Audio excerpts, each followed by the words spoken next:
तो राधे राधे दोस्तों, कैसे हो आप लोग। आई होप आप लोग अच्छे होंगे और अपनी लाइफ में कुछ अच्छा कर रहे होंगे दोस्तों। तो दोस्तों, मेरा नाम है संदीप पेटवाल और मैं आपका लोगों का स्वागत करता हूं अपने YouTube channel Sandeep Petwal blogs में दोस्तों। तो जैसे कि दोस्तों, सुबह की बज रही है 6:30 और मैं हूं अपने गार्डन एरिया में दोस्तों। और आज का दिन भी कुछ इस तरह है सकते हो दोस्तों, सुबह मॉर्निंग में हल्की हल्की ठंडी ठंडी हवाएं चल रही हैं। आज थोड़ा मौसम साफ है दोस्तों, क्योंकि कुछ दिनों से बारिश हो रही थी, 2-3 दिनों से सेशल्स में। तो आज थोड़ा मौसम खुला खुला सा है। आज बारिश का तो चांस नहीं है, लेकिन क्योंकि आप देख रहे होंगे, आप आसमान में वाइट वाइट बादल छटे हुए हैं, हल्के हल्के नीले नीला आसमान दिखाई दे रहा है। हवाएं बहुत तेज चल रही हैं, आप देख रहे होंगे इन पेड़ों को हिलते हुए। बहुत ठंडी ठंडी हवाएं चल रही है। तो आज का मौसम बहुत ही अच्छा है दोस्तों। तो दोस्तों, मैं हूँ अभी अपनी साइट के रूफ टॉप पर। तो यहाँ पर देख सकते हैं दोस्तों, सामने जो आपको ग्राउंड दिख रहा होगा, ये स्टेडियम, कल हम यहीं पर प्रैक्टिस करने गए थे। और यहाँ पर अभी गेम्स होने वाले हैं, तो उसी की प्रिपरेशन वगैरह वो कर रहे हैं, इसीलिए हमारा वहाँ पे कल मैच नहीं हो पाया, मैच प्रैक्टिस। और अभी आप सामने देख रहे होंगे दोस्तों, मैं जो छत पर खड़ा हूँ उसके सामने मेरी साइट है, ये वेयर हाउस के सामने। ये जो वेयर हाउस है, इसके जस्ट ऑपोजिट साइड मेरी वो पुरानी नई वाली साइट चल रही है। और यहाँ पर जो आप मौसम देख रहे होंगे दोस्तों, यहाँ धूप निकली हुई है। और जस्ट इसके ऑपोजिट अगर मैं दिखाऊं तो यहाँ बादल लगे हुए हैं दोस्तों, देख रहे होंगे आप, चलते हुए काले बादल मूव हो रहे हैं। तो यहाँ का मौसम का प्रिडिक्ट करना बहुत ही मुश्किल है दोस्तों। इधर धूप लगी हुई है और साइड ऑपोजिट साइड बादल लगे हुए हैं। सेशल्स का मौसम कुछ इस तरह से रहता है दोस्तों।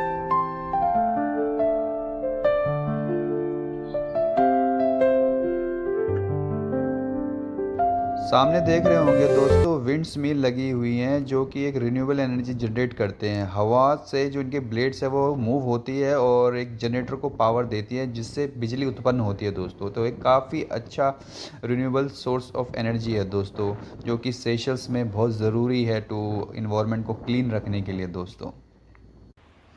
तो दोस्तों, मैं खड़ा हूँ अभी अपने ग्राउंड फ्लोर पर साइट के, और ये देख रहे होंगे जस्ट सामने लैंडस्केपिंग लगी हुई है दोस्तों। काफ़ी सुंदर दृश्य दिखाई दे रहा है दोस्तों।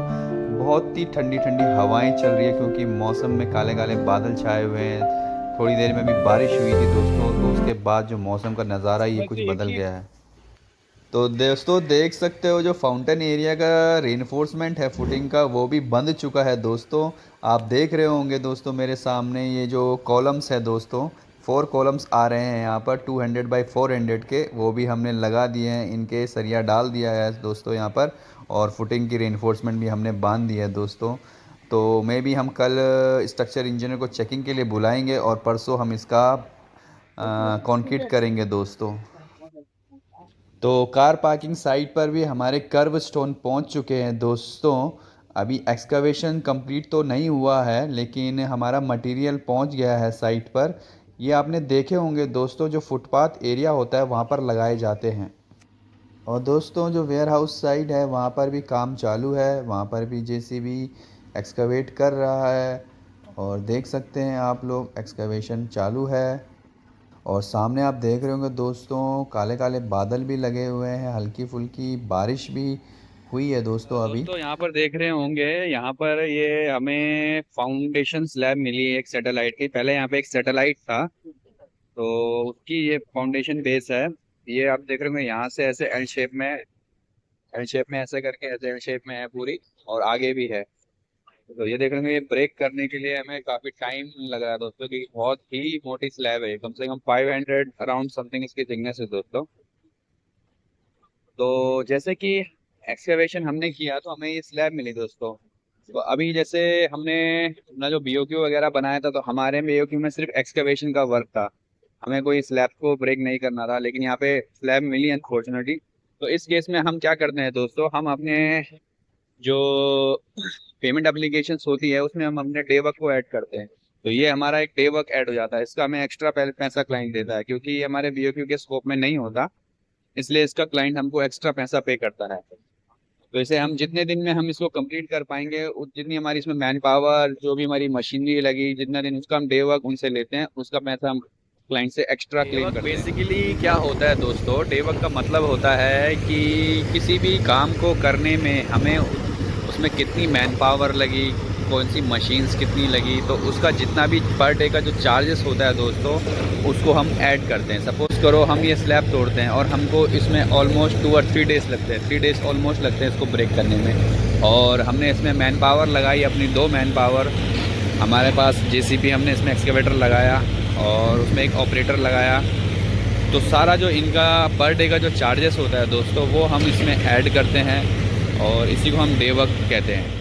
तो दोस्तों आप देख रहे होंगे अभी जो मैं काम कर रहा हूँ, एक वीकली रिपोर्ट तैयार कर रहा हूँ जो कि मुझे क्लाइंट को देनी है अभी, क्योंकि हर हफ्ते हमको क्लाइंट्स को वीकली रिपोर्ट सबमिट करनी होती है दोस्तों। प्रोजेक्ट में जो भी प्रोग्रेस हम कर रहे हैं, जो भी काम हमारा चालू है, जो भी काम हमारा ख़त्म हुआ, उसका सारा कितना हमारा साइट में मैन पावर वगैरह यूज़ हुई, वो सब वीकली रिपोर्ट्स में हम भर के देते हैं फॉर क्लाइंट के। तो ये भी चीज़ एक सिविल इंजीनियर को पता होनी चाहिए दोस्तों कि कैसे वीकली रिपोर्ट्स बनाई जाती है, क्या फॉर्मेट्स होते हैं, क्या क्या इसके अंदर चीज़ें भरी जाती है। ये कुछ चीज़ें हैं जो सिविल इंजीनियर को ज़रूरी पता होनी चाहिए दोस्तों। एक्चुअली मुझे आज समय नहीं मिला वीडियोस बनाने का, क्योंकि मैं थोड़ा डॉक्यूमेंटेशन में बिज़ी हो गया था जो मुझे क्लाइंट को सबमिट करना होता है। जैसे जैसे आप ये देख सकते हो, ये POW है, प्रोग्राम ऑफ वर्क। तो वर्क प्रोग्राम भी बोला जाता है और वर्क शेड्यूल भी बोला जाता है और वर्क ब्रेकडाउन स्ट्रक्चर भी बोला जाता है दोस्तों। तो काफ़ी अलग अलग टर्म्स में अलग अलग इसको बोला जाता है। तो ये ज़रूरी आना चाहिए एक सिविल इंजीनियर को, क्योंकि जब भी कोई नया प्रोजेक्ट स्टार्ट होता है दोस्तों, तो क्लाइंट जो है अपने जो इंजीनियर होते हैं साइट पर, उनसे ये POW मांगते हैं। और ये ज़रूरी होता है दोस्तों, हर किसी को देना होता है और ये ज़रूरी होता है दोस्तों, क्योंकि इससे हम अपनी एक्टिविटीज़ को भी ट्रैक कर सकते हैं दोस्तों कि कौन सी एक्टिविटीज़ कब चालू हो रही है और कौन सी एक्टिविटीज़ कब ख़त्म हो रही है। तो ये मैंने अपनी साइट का एक POW बनाया है। मेरा जो वेयर हाउस बन रहा है, जिसको मैंने आपको बताया था अभी साइट पर काम चालू है एक्सकेवेशन का, ये मेरा उसका POW है। 313 दिन में आप दिखा रहा हूँ कि 313 दिन का ये प्रोजेक्ट होगा। 313 दिन में हम इस प्रोजेक्ट को कंप्लीट कर देंगे, हैंडओवर कर देंगे। तो इसमें एक्टिविटीज़ बनाई जाती है, जैसे इनिशियल फेज़ में हमारा क्या होता है, इसमें दूसरा हमारा सब स्ट्रक्चर में क्या क्या एक्टिविटीज़ होती हैं उसको मैंने ब्रेकडाउन स्ट्रक्चर कर दिया है। सब स्ट्रक्चर में जो जो एक्टिविटीज़ है ब्रेकडाउंस कर दिया है। फिर सब स्ट्रक्चर जो सुपर स्ट्रक्चर होता है उसमें क्या क्या एक्टिविटीज़ आ रही है, तो ये सारा इस तरह से ब्रेक डाउन किया जाता है, जिसको WBS भी बोला जाता है, वर्क ब्रेक डाउन स्ट्रक्चर दोस्तों।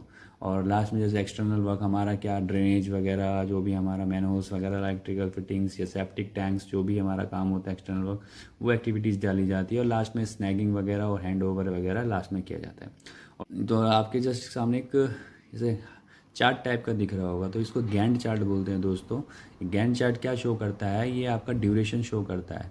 क्या, जैसे आप यहाँ पे देख रहे होंगे, मैं दिखाने की कोशिश करता हूँ। जैसे यहाँ पे 7 डेज़ लिखा है कि फॉर्म वर्क और स्ट्रिप पुटिंग का हम 7 दिन में कंप्लीट करेंगे, जो 26 तारीख को शुरू होता है और 4 तारीख को ख़त्म होता है। तो इसमें आप देख रहे होंगे कि गैंट चार्ट ऐसे दिखाई दे रहा है, ये इसका ड्यूरेशन दिखा रहा है, एक चार्ट फॉर्म में हमको रिप्रेजेंट कर रहा है। तो ये अभी मैं इसको काम कर रहा हूँ MS प्रोजेक्ट में। वैसे तो ये प्राइमवीरा में भी बनाया जाता है दोस्तों, उसमें भी मैंने बनाया है, लेकिन मुझे MS प्रोजेक्ट थोड़ा ईजी लगता है तो मैं इस पर काम करता हूँ दोस्तों। तो जैसे कि मैंने बताया दोस्तों कि ये सिविल इंजीनियर के लिए बहुत ज़रूरी है ये सॉफ्टवेयर आना, ताकि वो अपने फील्ड में पककर ग्रोथ कर पाए दोस्तों। तो जैसे कि दोस्तों मैंने बताया आप लोगों को कि एक सिविल इंजीनियर को क्या-क्या डॉक्यूमेंट्स बनाना आना चाहिए, ताकि जो क्लाइंट्स उनसे मांगे तो वो दे सके उनको और अपनी जॉब लाइफ में कुछ अच्छा ग्रोथ कर सके दोस्तों। क्योंकि जिन लोगों को अब्रॉड आना है, जिन लोगों का सपना है कि वो अब्रॉड में आके सिविल इंजीनियर्स की जॉब्स करें, तो दोस्तों उन लोगों को ये डॉक्यूमेंट्स बनाना जरूर कंपलसरी है दोस्तों, उनको आना ही चाहिए। क्योंकि यहाँ पर सिर्फ आप ऐसा नहीं बोल सकते हो कि मुझे सिर्फ साइट का काम आता है, मुझे सिर्फ साइट देखनी आती है दोस्तों, नहीं। आपको इन डॉक्यूमेंट्स को भी बनाना आना चाहिए, ताकि एक अपनी लाइफ में कुछ अच्छा ग्रोथ आप कर पाओ, तभी आप अब्रॉड कंट्री में जॉब कर पाओगे दोस्तों। तो धीरे धीरे मैं आपको बताता रहूँगा कुछ और भी चीज़ें दोस्तों, क्योंकि अभी तो साइट मेरी शुरू ही हुई है। तो जैसे जैसे मेरी साइट पे काम चलता रहेगा, मैं भी आप लोगों के साथ थोड़ा बहुत नॉलेज शेयर करता रहूँगा दोस्तों। आई होप आप लोगों को मेरी वीडियो पसंद आई होगी दोस्तों। तो चलो दोस्तों, आज का दिन यहीं समाप्त करते हैं, मिलते हैं एक नए दिन के साथ, नए ब्लॉग के साथ।